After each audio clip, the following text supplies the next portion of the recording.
Hello friends, welcome to blue print study channels.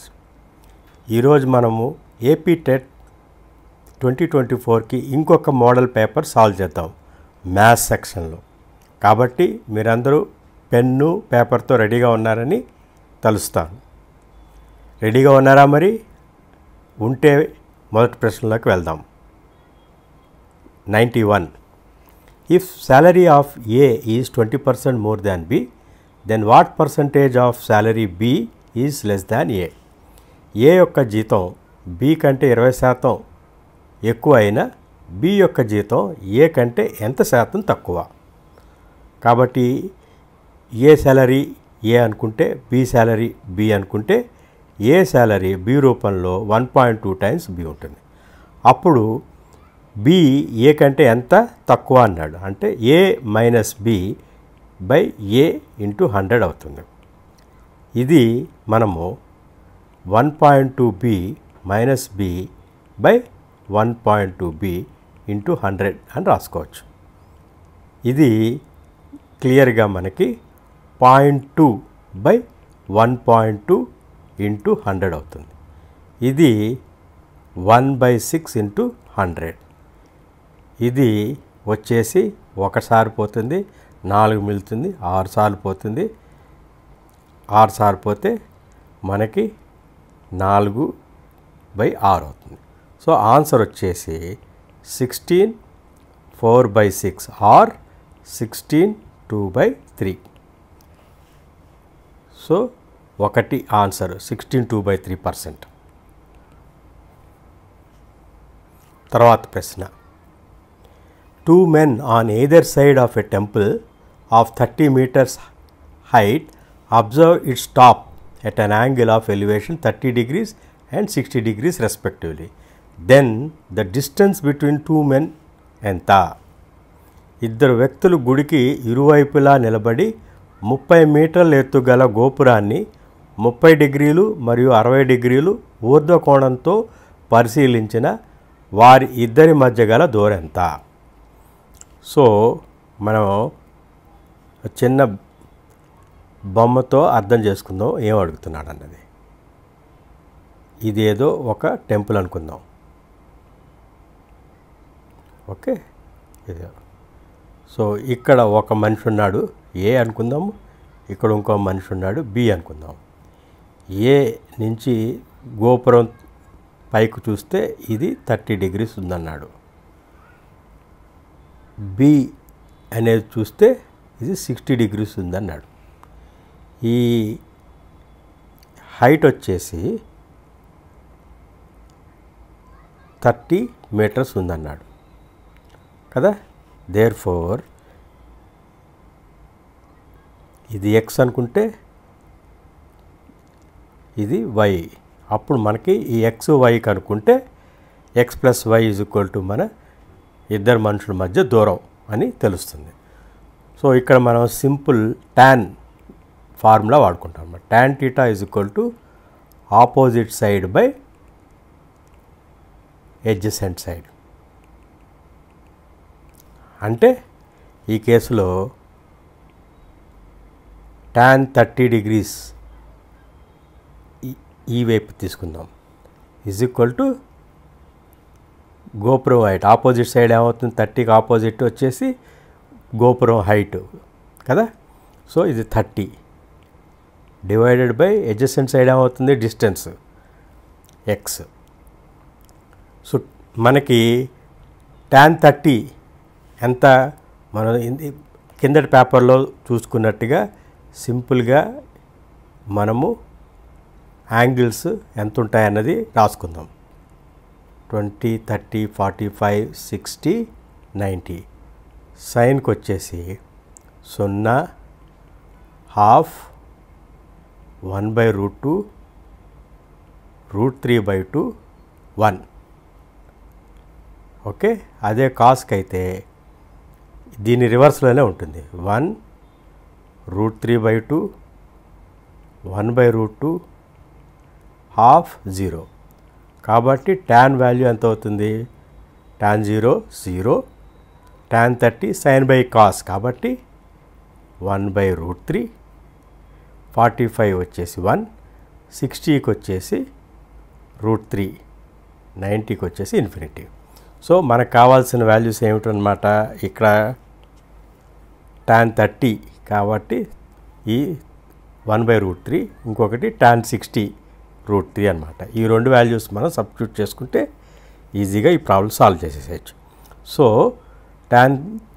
దీని నుంచి మనకి ఏమొస్తుందన్నమాట, ఎక్స్ అటు పట్టుకెళ్ళిపోయి tan 30 కిందకి తీసుకొచ్చేస్తే x = 30√3 అవుతుందన్నమాట. ఇది ఒకటి. రెండోది tan 60 = 30/y. సో మన tan 60 √3 కదా, therefore y = 30/√3. Therefore x plus y = 30√3 plus 30/√3. దీన్ని మనము సింపుల్గా 30√3 ప్లస్ 30ని 3 × 10/√3 కింద రాసుకోవచ్చు కదా. అప్పుడు √3లో √3 టైమ్స్ పోతుంది కాబట్టి ఇది 30√3 ప్లస్ 10√3 అనమాట. So it will become 40√3. Therefore distance between the two persons is 40√3. So దీనికి ఆన్సర్ వచ్చేసి 1. నెక్స్ట్ ప్రశ్నలోకి వెళ్దాం. 93. Simplify √1 + cos θ / 1 - cos θ. So √1 + cos θ / 1 - cos θ సూక్ష్మీకరింపుము అని అడిగాడు. సో మనము ఇట్లాంటి ప్రాబ్లమ్స్ అన్నీ కూడా చక్కగా రేషనలైజ్ చేసుకుంటే ఈజీగా సాల్వ్ చేయొచ్చు అనమాట. రేషనలైజ్ అంటే మనకి ఇచ్చింది ఏమి, √1 + cos θ / 1 - cos θ. సో మనం పైన కింద 1 + cos θతో మల్టిప్లై చేయాలి. ఎందుకని, మనకి తెలుసు sin² θ + cos² θ = 1 అని తెలుసు. సో ఈ ఫార్ములా వాడుకోవటానికి వీలుగా ఉండేటట్టుగా మన కింద డినామినేటర్లో ఉన్నది మార్చుకోవాలన్నమాట. అందుకోసం ఇట్లా రాస్తాం. సో దీన్ని మనము √1 + cos θ × 1 + cos θ divided by 1 - cos θ × 1 + cos θ అని రాసుకోవచ్చు కదా. అప్పుడు ఇదేమవుతుంది, పైన ఉన్నది 1 + cos θ² డివైడెడ్ బై 1 - cos² θ అవుతుంది కదా. సో దీన్ని 1 + cos θ² డివైడెడ్ బై 1 - cos² θ ఎంత, పైన సూత్రం వాడుకుని sin² θ అవుతుంది. Therefore is equal to root తీసేస్తే 1 + cos θ / sin θ అవుతుంది. ఇది 1/sin θ ప్లస్ cot θ అన్నమాట. 1/sin θ అంటే cosecant θ. సో ఆన్సర్ వచ్చేసి cosecant θ ప్లస్ cos θ. 2. తర్వాత ప్రశ్న 94. cosecant 31 మైనస్ secant 59 వాల్యూ ఎంత? cosecant 31 మైనస్ secant 59 విలువ ఎంత? సో దీన్ని మనము సింపుల్గా ఎలా రాసుకోవాలంటే, cosecant 31 మైనస్ secant 59ని 90 - 31 కింద రాసుకోవచ్చు కదా.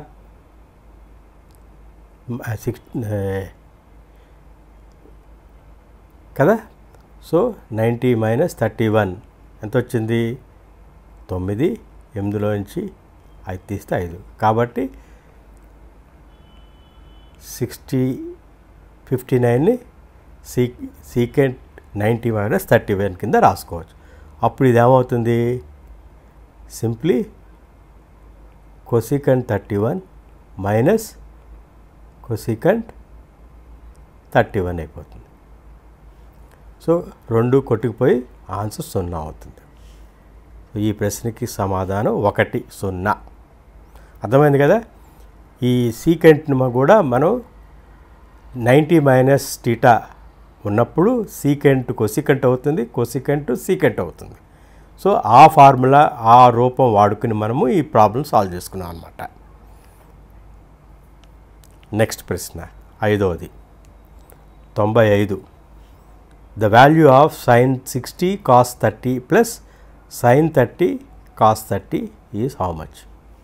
sin 60 cos 30 plus sin 30 cos 60 విలువ ఎంత?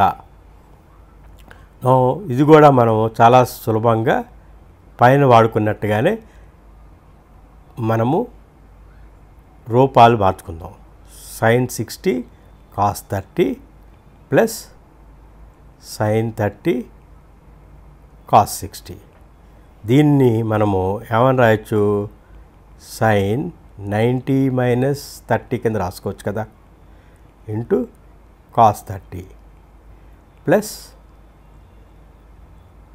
sin 30, ఈ cos 60ని 90 మైనస్ 30 కింద రాసుకోవచ్చు కదా. దేర్ఫోర్ ఇదేమవుతుంది మనకి?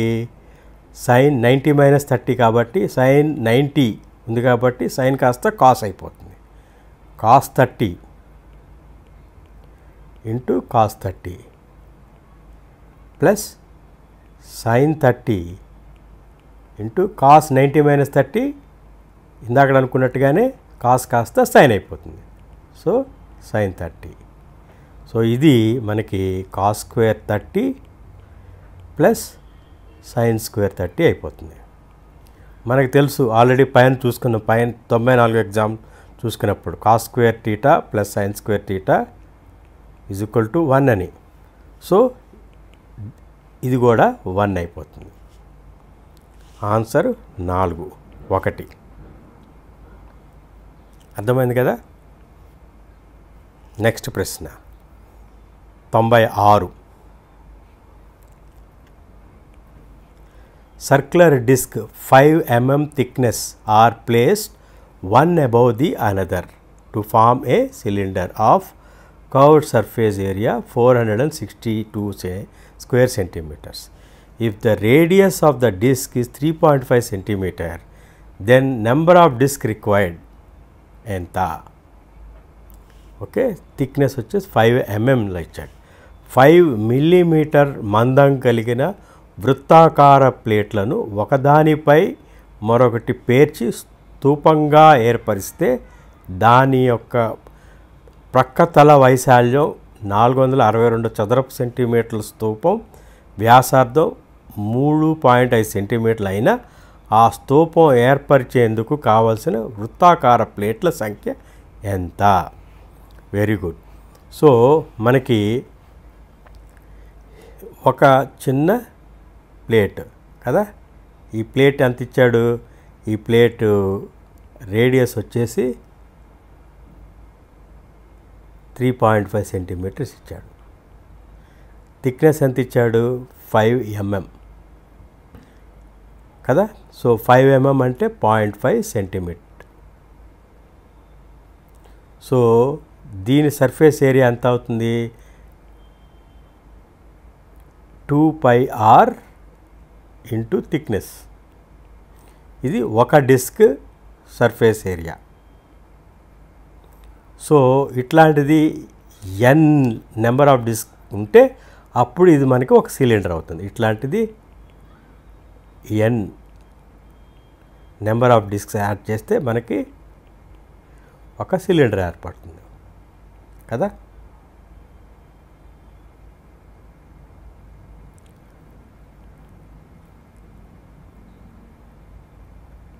సో మన ఈ n ఎంత అని అడుగుతున్నాడు. సో మనకి ఈ సర్ఫేస్ ఏరియా కూడా మనకి ఇచ్చాడు. ఈ సర్ఫేస్ ఏరియా ఎంతని ఇచ్చాడు? సిలిండర్గా మార్చినప్పుడు అది 462 సెంటీమీటర్ స్క్వేర్ అన్నాడు.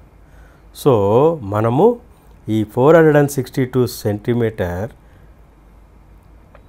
462 ఈజ్ ఈక్వల్ టు 2 ఇంటూ π అంటే 22/7 అనే రాసుకుందాం.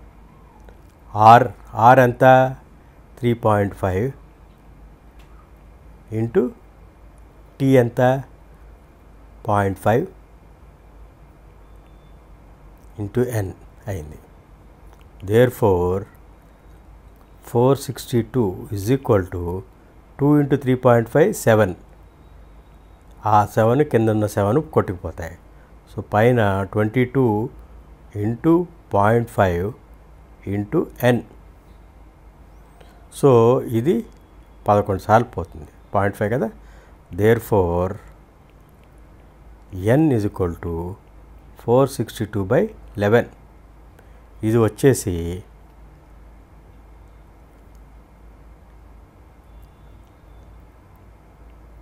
ఇది 4 సార్లు పోతుంది, 44, 22 2 సార్లు. సో ఆన్సర్ వచ్చేసి 42 ప్లేట్లు కావాల్సి వస్తుంది. ఇప్పుడు నెక్స్ట్ ప్రశ్న చూద్దాం. మరి 97. From a circle of radius 15 a sector of angle 216 degrees is cut out and its bounding radii are bent to it to form a cone, then its volume is how much? 15 సెంటీమీటర్ల వ్యాసార్థం గల ఒక వృత్తాకార దళసరి కాగితం నుండి 216 కోణం గల సెక్టర్ను కత్తిరించి దాని అంచులను వంచి శంఖపుగా మలిస్తే దాని ఘనపరిమాణం ఎంత? Very good. ఇది కూడా మంచి ప్రశ్న అడిగాడు. ఇది ఒక సర్కిల్ అనుకుందాము, ఏదేదో ఒక పేపర్, సర్క్యులర్ పేపర్. ఈ సర్క్యులర్ పేపర్ రేడియస్ ఎంత ఇచ్చాడు మనకి? 15 సెంటీమీటర్స్ అన్నాడు. నో ఇది ఏం చేశాడు? 216 డిగ్రీస్కి కట్ చేశాడు. ఇది 216 డిగ్రీస్ అనుకుందాం. అంటే ఈ మొక్క తీసేశాడు. అంటే ఏ బి అనుకుందాం. సో మనకి ఇది కట్ చేసి ఈ కాగితం మొక్కని ఏం చేశాడు? ఒక కోన్ కింద మార్చుకున్నాడు అన్నాడు.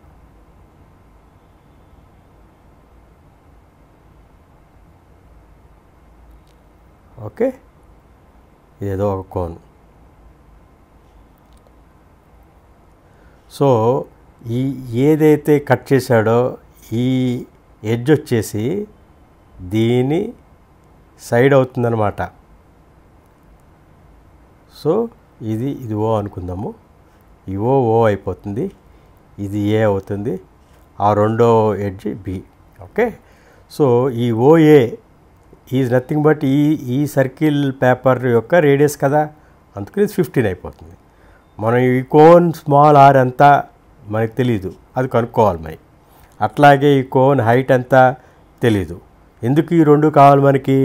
Volume of A cone is equal to 1/3 πr² h. ఇది మన ఫార్ములా గుర్తుంది కదా. ఈ ఫార్ములాలో మనం 6h కనుక్కుంటే ఈ ప్రాబ్లం సాల్వ్ చేయొచ్చు. సో అందుకోసం ఈ బొమ్మలు తీసుకున్నాం మనం. నా ఇప్పుడు ఫస్ట్ ఆర్ కనుక్కుందాం. ఈ ఆర్ కనుక్కోవాలంటే ఏం చేసాము? మొదట ఈ ఏదైతే కత్తిరించిన పేపరు, ఆ కత్తిరించిన పేపర్ని చుట్టాడు కాబట్టి ఈ మన cone bottom circle, base circle circumference ఏదైతే ఉంటుందో ఈ ఆర్క్ లెంత్ ఏబి ఆర్క్ లెంత్తో సమానం అవ్వాలి. కాబట్టి మన బేస్ సర్కిల్ సర్కంఫరెన్స్ ఎంత అవుతుంది? 2πr. ఈ 2πr వచ్చేసి ఆర్క్ ఏబికి ఈక్వల్ అవ్వాలి. నౌ ఆర్క్ ఏబి ఏమని రాయొచ్చు? Is nothing but circumference of ఈ సర్కిల్ని 2πr కదా. సో 2π క్యాపిటల్ ఆర్ అనుకుందాం ఈ కాగితం ముక్కని ఇంటూ, కానీ ఇది సెక్టరే కాబట్టి మొత్తం 360 డిగ్రీస్ కాదు కదా. అందులో ఎంత కట్ చేశాడు? 216 డిగ్రీస్ మాత్రమే. కాబట్టి 216 డివైడెడ్ బై 360 ఈ రేషియోలో దాని ఆర్క్ లెంత్ ఉంటుందన్నమాట. అర్థమైంది కదా. దేర్ఫోర్ మనకి ఈ ఇటువైపు 2π ఇటువైపు 2π కొట్టుకుపోయి small are is equal to capital R. Capital R is nothing but 15 మనకు తెలుసు ఆల్రెడీ ఇచ్చాడు ఇంటూ 216/360. సో ఇందులో మనం సింప్లిఫై చేసుకుందాం. 216లో 2 ఎన్నిసార్లు పోతుంది 108, ఇది 180. మళ్ళీ 2 ఎన్నిసార్లు పోతుంది 54, ఇది 90. ఈ 15 90లో 6 సార్లు పోతుంది, 6 54లో 9 సార్లు పోతుంది. సో స్మాల్ ఆర్ ఎంత అనమాట? Small are is equal to 9 centimetres. Already వచ్చేసింది మనకి. ఓకే, ఇది 9. నెక్స్ట్ మనకి హెచ్ కావాలి. హెచ్ ఎలా వస్తుంది? ఇది ఒక రైట్ యాంగిల్ ట్రయాంగిల్ కదా, కోన్లో చూసుకుందాం. కోన్లో చూసుకుంటే ఇది రైట్ యాంగిల్ ట్రయాంగిల్. ఓ ఇది ఒక ఓ డాష్ అనుకుందాం. ఓ డాష్ ఏ అనేది ఒక రైట్ యాంగిల్ ట్రయాంగిల్ కదా. సో దాంట్లోంచి మన పైథాగరస్ థియరం వాడుకుందాం. పైథాగరస్ థియరం వాడుకుంటే ఏమవుతుంది? 15 స్క్వేర్ హైపోటెన్యూస్ అవుతుంది కదా, is equal to OA square plus OO square. O dash అంతా హెచ్ కదా, హెచ్ స్క్వేర్. సో కాబట్టి మనకు కావాల్సింది హెచ్. ఈ ఓఏ ఇది నథింగ్ బట్ ఆర్, ఇప్పుడే కనుక్కున్నాం మనం 9. So H is equal to square root of 15 square minus 9 square is equal to 225 minus 81. This is nothing but root 144 is equal to 12. Therefore మన volume వచ్చేసి 1/3 pi into are square అంటే ఎంత? 9 × 9 into height వచ్చేసి 12. So ఇది 4 సార్లు పోతుంది కదా. So పై మనము 3.14 కింద అప్రాక్సిమేట్ చేసుకుందాం. అప్పుడు 9 సార్ 81 ఫోర్స్ ఎంత? 81 force 4 8 4s are 32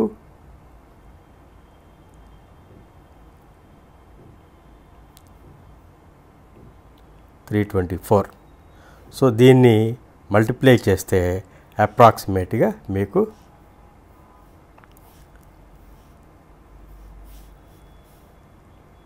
324 into 3.14. 4 4s are 16, 4 2s are 8, 9, 4 3s are 12. 4 2 3. 3 4s are 12, 3 2s are 6, 7, 3 3s are 9.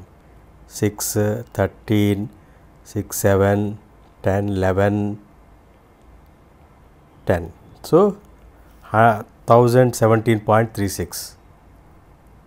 So రఫ్గా 1018.3 కింద రాసుకోవచ్చు అన్నమాట. సో ఈ అప్రాక్సిమేషన్ పై వాల్యూ అప్రాక్సిమేషన్ బట్టి కొద్దిగా అటు ఇటుగా మారచ్చు. కాబట్టి దగ్గరలో ఉన్న ఆన్సర్ మనం జనరల్గా తీసుకుని మార్క్ చేస్తే మార్కులు వస్తాయి. సో ఈ ప్రశ్నకి సమాధానం 1018.3. అర్థమైంది కదా. సో మనం ఇక్కడ గుర్తుపెట్టుకోవాల్సిన technique arc length base circle రేడియస్కి సర్కంఫరెన్స్ ఈక్వేట్ చేసుకుని కనుక్కోవటం 1. 2 హైపోటెన్యూస్ పైథాగరస్ థియరం వాడుకుని హైట్ ఆఫ్ ద కోన్ కనుక్కోవటం. ఈ 2 వాడుకుంటే సులభంగా ఈ ప్రాబ్లం సాల్వ్ చేసుకోవచ్చు. నెక్స్ట్ ప్రశ్న 98. In a parallelogram ABCD, the diagonals AC BD bisects perpendicularly, then ABCD is dash. ఒక సమాంతర చతుర్భుజం ABCDలో కర్ణాలు ACBD వద్ద లంబ సమద్విఖండన చేసిన ABCD ఒక రూపం ఏమిటి? ఇది మనము ప్రాపర్టీస్ గుర్తుపెట్టుకోవాలంతే. ఏదైతే ప్యారలలోగ్రామ్ అన్నాడు కదా, ప్యారలలోగ్రామ్లో డయాగ్నల్స్ ABCD అప్పుడు ACDB అనేవి డయాగ్నల్స్ అవుతాయి కదా. ఈ డయాగ్నల్స్ దగ్గర 90 degrees ఫామ్ చేయాలంటున్నాడు. ఇది 90 degrees అయినప్పుడు అప్పుడు ఈ special case of parallelogram a type of shape form చేస్తుంది అన్నాడు. ఇది మనము బండగా గుర్తుపెట్టుకోవడం, ఈదర్ రాంబస్ కానీ స్క్వేర్ కానీ అవుతుంది. అప్పుడే డయాగ్నల్ రెండు కూడా బైసెక్ట్ చేసి 90 degrees కూడా ఫామ్ చేస్తుంది. సో ఈ ప్రశ్నకి ఇక్కడ మనకు రాంబస్ ఇచ్చాడు కాబట్టి రాంబస్ అని మార్క్ చేసుకోవచ్చు. అదే కనుక స్క్వేర్ అని ఇచ్చుంటే స్క్వేర్ కింద కూడా మనం మార్క్ చేసుకోవచ్చు. ఓకే, నెక్స్ట్ ప్రశ్న 99. To construct a trapezium the number of independent measurements required. ఒక ట్రెపీజియంను నిర్మించడానికి కావాల్సిన స్వతంత్ర కొలతలు. ఇక్కడ గమ్మత్ ఏంటంటే క్వాడ్రిలేటరల్ అని అన్నాడు అనుకోండి, అప్పుడు మనం డైరెక్ట్గా 5 అని మార్క్ చేసేవాళ్ళం. కింద పేపర్లో ఆల్రెడీ ఇట్లాంటి ప్రశ్న మనం చూసాం. కానీ ఇక్కడ మనకి ఆ స్పెషల్ కేస్ ఆఫ్ క్వాడ్రిలేటరల్ ఇచ్చాడు. చతుర్భుజంలో స్పెషల్ కేసు ట్రెపీజియం అని ఒక ఇన్ఫర్మేషన్ ఆల్రెడీ ఇచ్చాడు. కాబట్టి ఒక 5లోంచి ఒక ఇన్ఫర్మేషన్ ఆల్రెడీ ఉంది కాబట్టి మనం ఒక కొలత అవసరం ఉండదు. సో 5లోంచి ఒకటి తీసేస్తే 4, ఆన్సర్ 4 అవ్వాలి. సో ఇది లాజిక్ వాడి ఇది. కానీ ఇప్పుడు మనం చూద్దాం ఎట్లా వస్తుంది ఇది అని. ఫస్ట్ ట్రెపీజియం కన్స్ట్రక్ట్ చేయడానికి మనకు ఒక లైన్ కావాలి, ఏబి. సో దీని లెంత్ కావాలి. ఆ తర్వాత రెండో సైడ్ ఫామ్ చేయడానికి మనకి యాంగిల్ కావాలి, ప్లస్ దాని లెంత్ కూడా కావాలి. తర్వాత మనం ట్రెపీజియం అన్నాడు కదా, కాబట్టి ట్రెపీజియంలో ఆపోజిట్ సైడ్స్ ప్యారలల్గా ఉండాలి. ఒక పెయిర్ ఆఫ్ సైడ్స్ ప్యారలల్గా ఉంటుంది. అంటే ఈ సి నుంచి పాస్ అయ్యే ఒక ప్యారలల్ లైన్ ఉండాలి దేంతో ఏబికి. ఆ తర్వాత మనకి దీనికి ఈ ప్యారలల్ లైన్ డ్రా చేయడానికి మనకు కొలత ఏం అవసరంలా, ఆల్రెడీ సి వచ్చేసింది, ప్యారలల్గా ఉంటుందని తెలుసు కాబట్టి సి గుండా ఒక ప్యారలల్ లైన్ డ్రా చేసుకోవటమే. ఆ తర్వాత మనకు కావాల్సింది ఏంటి, ఈ ఏ నుంచి 4వ సైడ్ ఫామ్ చేయడానికి యాంగిల్ కావాలి, అది ఆల్ఫా అనుకుందాం. సో యాంగిల్తో మనం ఒక డ్రా చేస్తే ఆటోమేటిక్గా ఒక పాయింట్ దగ్గర కట్ చేస్తుంది, అదే డి. సో మనకి ఎన్ని మెజర్మెంట్లు ఉన్నాయన్నమాట, 1, 2, 3, 4. ఓన్లీ 4 కొలతలు ఉంటే చాలు.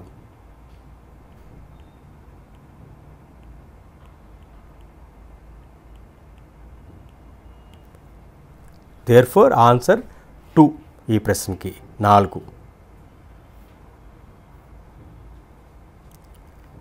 నెక్స్ట్ ప్రశ్న 100. In a triangle ABC DE is parallel to BC, then DB by CE is equal to ఎంత? ఒక త్రిభుజంలో ఏబిసిలో డిఈ ప్యారలల్ టు బీసీ అయిన డిబి బై సిఈ ఎంత? ఒక చిన్న ట్రయాంగిల్ తీసుకుందాం.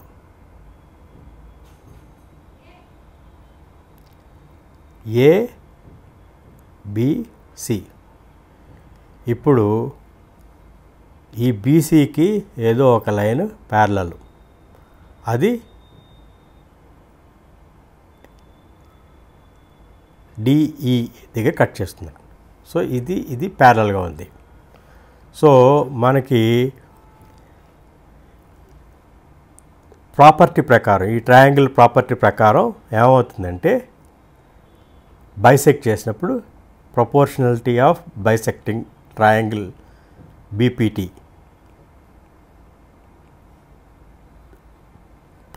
బైసెక్టర్ ప్రపోర్షనాలిటీ థియరం అంటాం అన్నమాట. Bisector proportionality theorem. దాని ప్రకారం BD is to AB is equal to CE is to CA, or AD is to AB is equal to AE is to AC అవుతుంది అన్నమాట. సో దాన్ని ఎలా రాసుకుంటాం మనం, AD by AB is equal to AE by AC. Okay. So మనకి కావాల్సింది ఏంటి? DB by మనకు కావాల్సింది వచ్చేసి డిబి బై సిఈ కావాలి. సో డిబి బై సిఈ రూపంలో రాసుకుంది. దీన్నే ఇదే ప్రపోర్షనాలిటీ కాన్స్టెంట్ డిబి రూపంలో రాసుకుంటే DB by AB is equal to CE by AC. Therefore DB అటువైపు ఉంచేస్తాము, ఈ సిఈ కిందకి తీసుకొస్తాము, ఈ రెండు అటు పట్టుకెళ్ళిపోతే ఏబి బై ఏసి. ఇది మన answer. So AB by AC ఎక్కడ ఉంది? 1 ఆన్సర్. సో ఇక్కడ మనకు గుర్తుపెట్టుకోవాల్సింది ఏంటి? Bisector proportionality theorem of a triangle గుర్తుపెట్టుకుంటే సులభంగా ఇట్లాంటి ఏ ప్రశ్న ఇచ్చినా ఆన్సర్ చేయొచ్చు. ఇట్లాంటిది ప్రతి పేపర్లోనూ ఒక క్వశ్చన్ కంపల్సరీగా అడుగుతున్నాడు. సో ఇది మళ్ళీ ఒకసారి రిఫర్ చేసుకుని రివైజ్ చేసుకుంటే మనము ఈ ప్రశ్న ఈజీగా రేపు మీ యాక్చువల్ పేపర్లో వచ్చినా కూడా ఆన్సర్ చేయొచ్చు. నెక్స్ట్ ప్రశ్న 101. Rationalise the denominator 1/4 + √5. 1/4 + √5లో హారాన్ని అకరణీయంగా చేయండి. సో అకరణీయంగా చేయటం అంటేనే దాని కాన్వర్స్తో మల్టిప్లై చేస్తే వచ్చేస్తుంది అన్నమాట. సో ఇది 1/4 + √5.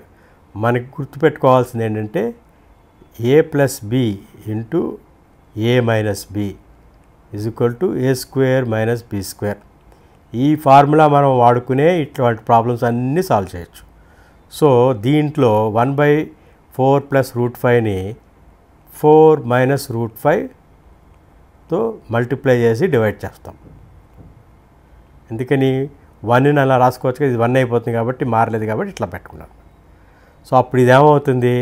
దిస్ ఈజ్ నథింగ్ బట్ 4 - √5 ఇది a + b into a - b ఫామ్లో ఉంది. అంటే a² - b². b² అంటే √5². సో ఇది ఏమవుతుందన్నమాట? 4 - √5 16 - 5 is equal to 11. 4 - √5 11. Answer 1. 4 - √5 11. Next ప్రశ్న 102. If the recurring number 10.363636 return in the simplified form of p/q, the value of p + q ఎంత అన్నాడు. సో ఇది గమ్మత్తు. కిందటి పేపర్ మాక్ పేపర్లోనేమో p/q ఫామ్లో మాత్రమే రాయండి అని అడిగాడు. ఈసారి ఏమో అడిగాడు p/q ఫామ్లోనే కాదు p + q వాల్యూ ఎంత అని అడుగుతున్నాడు. సో మీరు 2 స్టెప్పులు అనమాట, ఇది 2 స్టెప్పుల ప్రాబ్లం ఇది. సో ఇది ఎట్లా సాల్వ్ చేద్దామో చూద్దాం. First x is equal to 10.363636 recurring కదా. నో ఇక్కడ చూడండి 36 రికరింగ్ అవుతుంది. 363636. సో 2 అంకెల తర్వాత రిపీట్ అవుతుంది కాబట్టి మనం 2 అంకెలతో మల్టిప్లై చేసుకోవాలి. 2 అంకెల్ డెసిమల్ మార్చాలి అంటే ఎంతతో మల్టిప్లై చేస్తే వస్తుంది? 100తో మల్టిప్లై చేస్తే వస్తుంది. కాబట్టి 100x ఈజ్ ఈక్వల్ టు 1036.3636 అవుతుంది. సో ఇప్పుడు ఈ రెండింటిని సబ్ట్రాక్ట్ చేస్తే ఏమవుతుంది మనకి? 99x ఈజ్ ఈక్వల్ టు 1036.3636 కదా. 10.3636 అవుతుందా? సో ఇది 1026 అవుతుందన్నమాట. సింపుల్గా 1026. Therefore X is equal to 1026/99. ఇది కొద్దిగా సింప్లిఫై చేసుకుందాం. 3 ఇందులో 3 ఇందులో 3 టైమ్స్ 4 2, మళ్ళీ 3 పోతుంది కదా, మళ్ళీ 3 ఇందులో 11 టైమ్స్ పోతుంది. ఇందులో 1 1 4 ఓకే. సో దేర్ఫోర్ మన P/Q ఫామ్లో ఎంత అయిందన్నమాట, మన రేషియో వచ్చేసి P/Q ఫామ్ ఈజ్ 114/11. మనకు కావాల్సింది P+Q కదా. సో 114 + 11 = 125. ఇది మన ఆన్సర్. సో దీంట్లో 2 ఆప్షన్ ఈజ్ కరెక్ట్, 125. అర్థమైంది కదా. చిన్న ట్రిక్ వాడాడు, మీరు జాగ్రత్తగా చదివి క్వశ్చన్ ఆన్సర్ చేస్తే సులభంగా ఏమీ కన్ఫ్యూజన్ లేకుండా చేయగలుగుతాం. నెక్స్ట్ ప్రశ్న 103. If the interest compounded half yearly at the rate of 10% on 1000 rupees, then the interest in years in 1 year ఎంత? 1000 రూపాయలపై సంవత్సరానికి వడ్డీ రేటు 10% చొప్పున అర్ధ సంవత్సరంకు ఒకసారి చక్రవడ్డీ లెక్క కట్టగా 1 సంవత్సరంలో వచ్చే చక్రవడ్డీ ఎంత? సో మనకి చక్రవడ్డీ వాల్యూ ఫార్ములా గుర్తు కావాలి. A = P × 1 + R/200. R/200 అని రాసుకోవద్దు.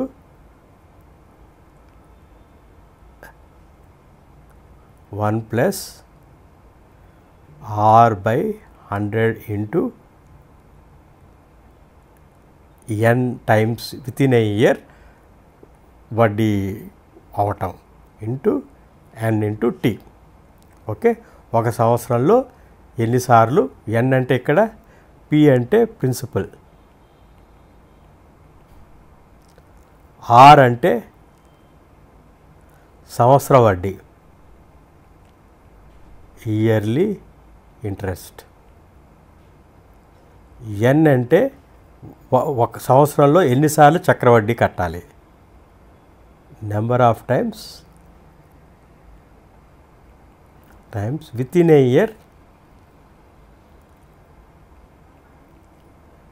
a year compounded,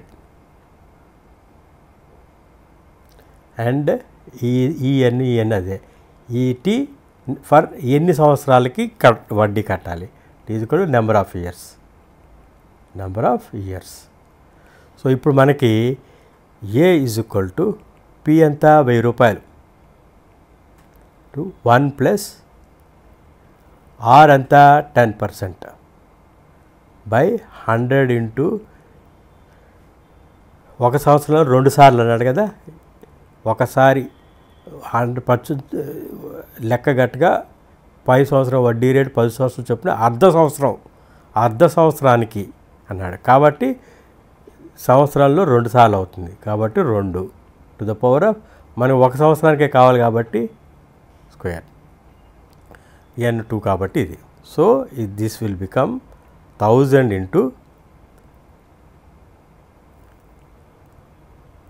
1 +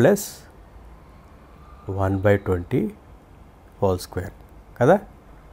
ఇది వచ్చేసి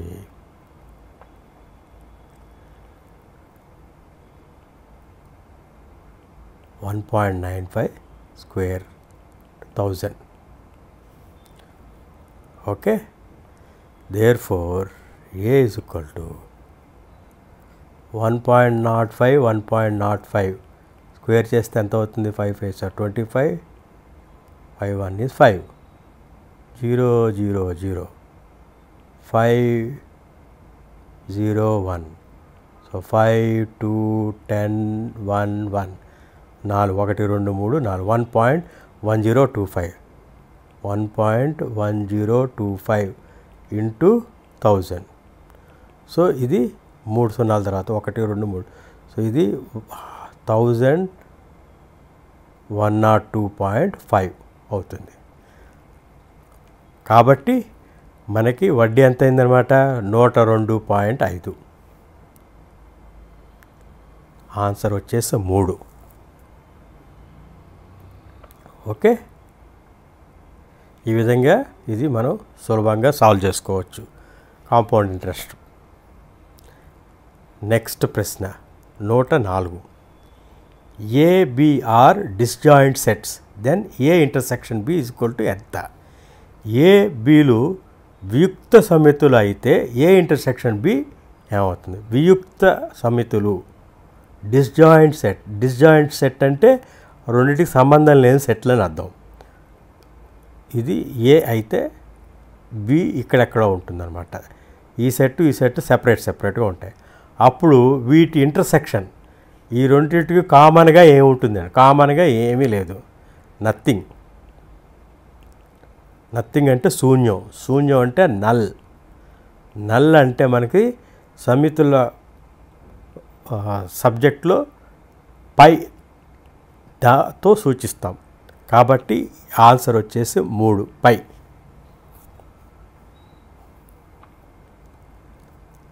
నెక్స్ట్ ప్రశ్న 105. Mode is used to analyse which type of data?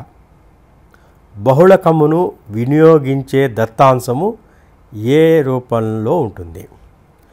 Now median వచ్చేసి జనరల్గా ఓన్లీ న్యూమరికల్ డేటాకి వాడతాం. అదే మోడ్ అనేది న్యూమరికల్ డేటాకి వాడము జనరల్గా. సో మోడ్ వచ్చేసి సాధారణంగా వెర్బల్ డేటా ఆర్ వివరణాత్మక డేటా ఏదైతే ఉంటుందో అది అనలైజ్ చేయడానికి మోడ్. ఉదాహరణకి ఒక ఇంగ్లీష్ పారాగ్రాఫ్ ఏదో ఉందనుకోండి, సపోజ్ ఇక్కడే ఉంది, ఈ ప్రశ్నలోనే మోడ్ ఇది ఉంది కదా, ఈ ప్రశ్నలో ఓ అనే అక్షరం ఎన్నిసార్లు, ఏ అక్షరం ఎక్కువ సార్లు ఉపయోగించడం అయ్యింది అని కనుక్కోవాలని అనుకోండి. దీంట్లో నెంబర్ ఉండదు కాబట్టి ఇట్లాంటి సిచ్యువేషన్లో మోడ్ వాడతాం. సో వివరణాత్మక డేటా అనాలిసిస్ చేయడానికి మోడ్ వాడతాం అనమాట. సో ఈ ప్రశ్నకి సమాధానం 2. నెక్స్ట్ 106. వాల్యూ ఆఫ్ tan 90 ఎంత? మనం ఆల్రెడీ ఇందాక ఒక క్వశ్చన్లో రాసుకున్నాం వాల్యూస్ అన్నీ. సో tan 90 అంటే sin 90/cos 90 కదా. సో cos 90 0, sin 90 1, కాబట్టి 1/0 అవుతుంది. So it is undefined. Answer వచ్చేసి 3 అనిర్వచితం. ఓకే, అది 106 ప్రశ్న. తర్వాతది 107. In arithmetic progression 21, 18, 15 if tn is equal to -81 then n is equal to ఎంత? ఒక అంక శ్రేణికి 21, 18, 15లో tn is equal to -81 అయితే n ఎంత? సో ఇక్కడ మనకి tn ఫార్ములా ఏంటో గుర్తుపెట్టుకోవాలి. In arithmetic progression a plus n-1 into d. ఇది మన tth టర్మ్ యొక్క formula in an arithmetic progression. ఇక్కడ a వచ్చేసి first term in the series. First term in the series ఏంటి? 21. నో d ఏంటి? 2 పక్కపక్కన ఉన్న వాటి డిఫరెన్స్. సో ఇటు వచ్చేసి 18 - 21 ఈజ్ -3. అట్లాగా 15 - 18 so d is equal to -3. And tn ఇచ్చేసాడు మనకి. ఎంత ఇచ్చాడు? -81. సో -81 అనేది ఎన్నోత్ టర్మ్ అవుతుంది అని అడుగుతున్నాడు. Therefore -81 is equal to 21 plus n-1 into -3. దీన్ని -81 is equal to 21 - 3n plus 3. దీన్ని మనము 3n is equal to 81 plus 24 is equal to 105. Therefore n is equal to 105/3 is equal to, ఇది 3 times పోతుంది, 35. So n is equal to 35. 35th term will become -81 అన్నమాట. ఇది answer. Next ప్రశ్న. What should be taken away from 3x² - 4y² + 5xy + 20 to get minus X square minus Y square plus 6xy plus 20. X square 3x square minus 4y square plus 5xy plus 20 నుండి ఏవి తీసివేస్తే మనకి minus X square minus Y square plus 6xy plus 20 వస్తుంది అని అడుగుతున్నాడు. So ఇది సింపుల్గా మనం రాసుకోవాల్సింది ఏంటంటే 3x square minus 4y square plus 5xy plus 20 minus some Z అనుకుందాం is equal to minus X square minus Y square plus 6xy plus 20. Therefore z is equal to z అటుపై వెళ్తుంది, ఇది ఇక్కడ తీసుకొద్దాం. So z is equal to 3x squared minus 4y squared plus 5xy plus 20. ఇక్కడ minus అటు వెళ్తే plus అయిపోతుంది, ఇది కూడా ప్లస్ అయిపోతుంది, ఇది ప్లస్ మైనస్ అవుతుంది, ఈ ప్లస్ మైనస్ అవుతుంది. సో ఈ 20 పోయింది. 3x square X square 4x square minus 4y square plus y square, so minus 3y square, 5xy minus 6xy, so minus xy. ఇది ఆన్సర్. సో మనకు కావాల్సిన z వచ్చేసి 4x square minus 3y square minus xy. So answer వచ్చేసి 1.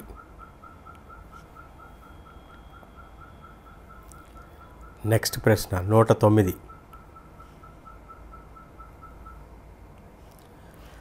The value of 1/1 plus a to the power of n minus m plus 1/1 plus a to the power of m minus n ఎంత?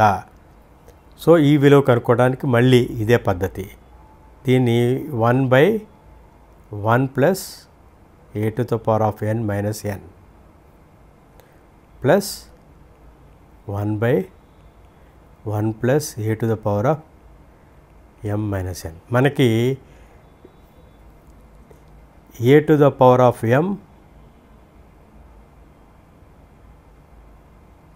minus n is equal to a to the power of m by a to the power of n గుర్తు రావాలి. అలాగే a to the power of m plus n is multiplied a to the power of m into a to the power of n. ఈ సూత్రాలు గుర్తుపెట్టుకుంటే ఇట్లాంటి problem ఈజీగా solve చేయొచ్చు. So ఈ కేసులో మనకి మైనస్ ఉంది కాబట్టి దీన్ని ఏమని రాయొచ్చు మనము 1/1 plus a to the power of n by a to the power of m అని రాయొచ్చు, plus 1/1 plus a to the power of m by a to the power of n. అప్పుడు ఇది ఏమవుతుంది, a to the power of m పైకి వెళ్ళిపోతుంది by a to the power of m plus a to the power of n ఇట్లా మిగిలిపోతుంది. అలాగే ఇది కూడా a to the power of n పైకి వెళ్తుంది, divided by a to the power of n plus a to the power of m is nothing but a to the power of m plus a to the power of n by a to the power of m plus a to the power of n is equal to 1. So ఈ ప్రశ్నకి answer 3 1 అన్నమాట. So choice is 3. అర్థమైంది కదా. Next 110. In linear equation of 2 variable equation x axis, 2 చరరాశుల రేఖీయ సమీకరణంలో x అక్షం సమీకరణం. మనము కిందటి పేపర్లో ఆల్రెడీ ఇట్లాంటిది మనం చూసుకున్నాం. x యాక్సిస్కి ప్యారలల్గా ఉండాలంటే y రావాలన్నమాట. సో x అంటేనే y రావాలి. సో మనకి ఇది x యాక్సిస్, ఇది y యాక్సిస్. x యాక్సిస్కి ప్యారలల్గా ఉంటే y is equal to constant, కానీ x యాక్సిస్ అవ్వాలంటే కాన్స్టెంట్ కాస్త 0 అవ్వాలి. So x is equal to 0 అవుతుంది, y ఈజ్ ఈక్వల్ టు 0 అవుతుంది x యాక్సిస్ అయితే. అట్లాగే y యాక్సిస్ ఈక్వేషన్ ఏమవుతుంది,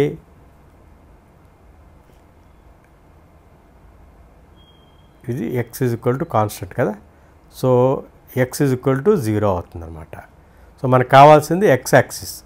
సో x యాక్సిస్కి y ఈజ్ ఈక్వల్ టు 0. ఇది ఆన్సర్.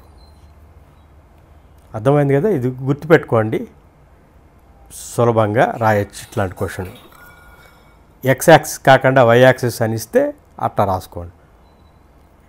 ఇది ఆన్సర్ అవుతుంది. x is equal 0. ఇప్పుడు మనకు y యాక్సిస్ ఇచ్చాడు కాబట్టి y ఈజ్ ఈక్వల్ 0 ఆన్సర్ అవుతుంది అనమాట. నెక్స్ట్ ప్రశ్న 111. The area of a triangle with points 0, 3, 0, 0, 4, 0 is dash. 0, 3, 0, 0 మరియు 4, 0 బిందువులచే ఏర్పడ్డ త్రిభుజ వైశాల్యం. నో కింద పేపర్లో మనం ఆల్రెడీ ఇట్లాంటి ప్రశ్న triangle, area triangle coordinate geometry ప్రకారం కనుక్కోవటం ఆల్రెడీ చూస్తున్నాం. సో అదే మళ్ళీ ఇందులో కూడా అడిగాడు. సో ఇక్కడ ఏమి అడిగాడు? 0, 3, 0, 0, 4, 0. మళ్ళీ అదే పాయింట్లు మనం రిపీట్ చేసుకుంటాం కదా, 2. ఓకే, ఇవి మనకి ఇచ్చిన 3 పాయింట్లు. సో ఇప్పుడు దీన్ని ఇట్లా మల్టిప్లై చేసుకుంటాం కదా. సో ఇది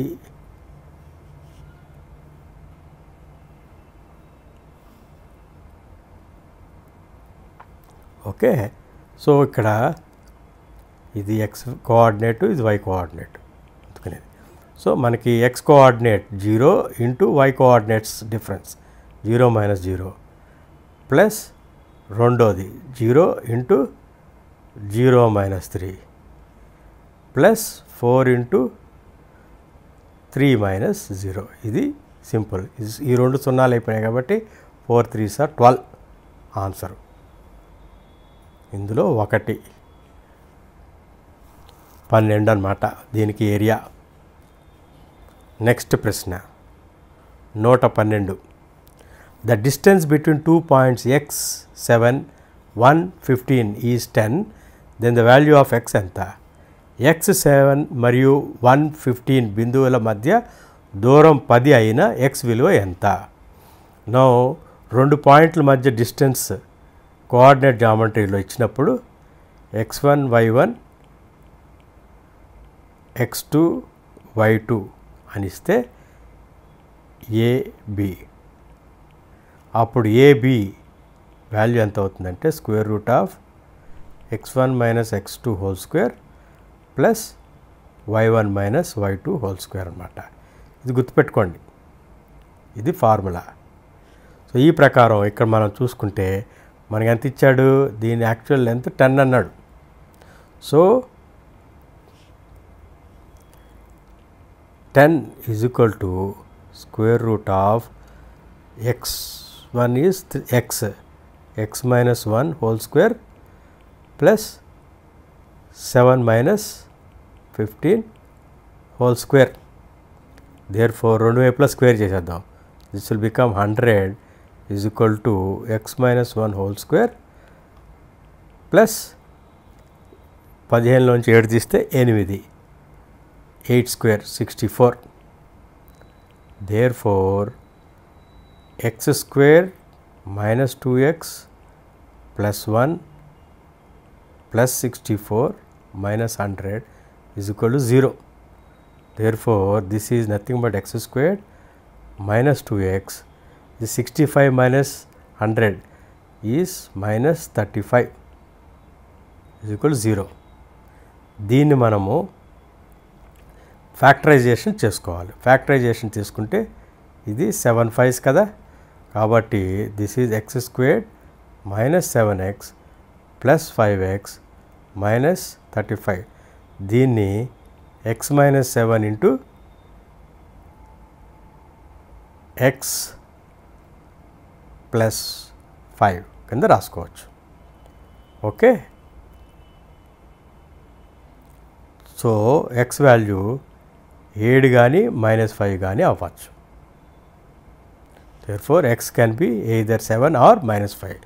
-5 ఇవ్వలేదు కాబట్టి ఈ ప్రశ్నకి answer 1 7.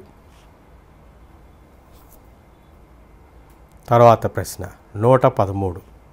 A coin was tossed 4040 times and got 2048 heads. Then the probability to get head is how much?